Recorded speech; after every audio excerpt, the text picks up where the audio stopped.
All right, let's bring you some breaking news now coming out of Parliament on the second impeachment vote on the removal of retired Judge Nkola Motata. MPs voting in favor of that particular motion. But let's get the breakdown now and more details with SABC's Canny Maphanga. Canny, of course, we've been watching this particular story throughout the course of the evening. Let's talk about the second vote before we even get to, what happened earlier on. How is the breakdown in terms of numbers? Well, good evening to you, Bongiwe, and to the viewers at home.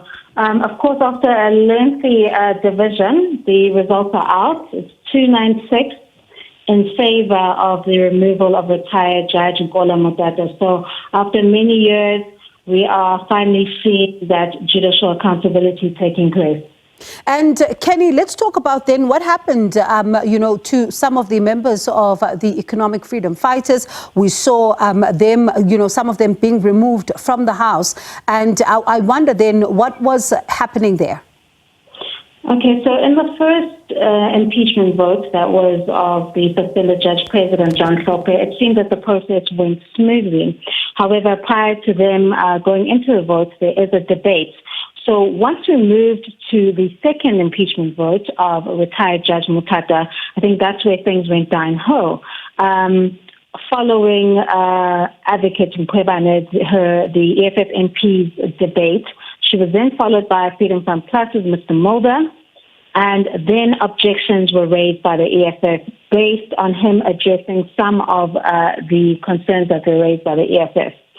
Now, the EFF accused the chair of being biased in the handling of their objections, and every time that they tried to raise an objection, it would happen during the voting process and almost delay the voting process, which resulted in a number of them being asked to leave the House. And that's when you saw the DA's chief whip, Sivira Khwarube, raising an important point about how this could possibly taint the vote in these disruptions and allowing people to come into the House. Because remember, once they start voting, those doors are locked.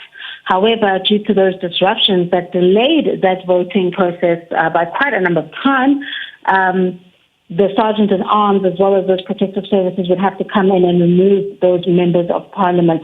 So there are some concerns that were raised by the DA through that delay that maybe it may taint the process and we won't, or you could possibly see further court action against the second vote. And what happens now? Because Parliament, of course, will now make a recommendation, will communicate this resolution to the President. So, and then what becomes the next step?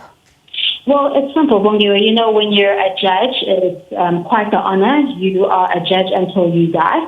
So in terms of Section 177 of the Constitution, a judge can only be removed if the Judicial Service Commission finds through a tribunal that they have suffered from incapacity, guilty of gross misconduct, or are grossly incompetent. Now, we passed the stage with these two judges, even though it was delayed by the many cases involving these misconduct codes.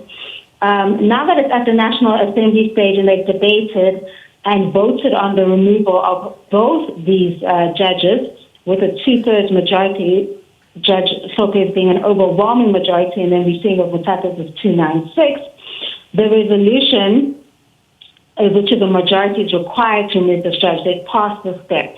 So they communicate that resolution to the President, and the President must carry it out. Now, he's not bound by a specific time frame. You've seen with the impeachment of the public protector how that process played out. So we'll hear from the presidency next when that decision is carried out. All right, Canny, thank you so much for that update. That is our reporter there, Canny Maphanga, watching developments in Parliament for us. There's going to be a lot of talk about this particular story in the coming days, especially to see whether or not is this the end of the road, or are we going to see the President acting speedily, or will we see court action even before the President makes a pronouncement after he receives this communique from Parliament?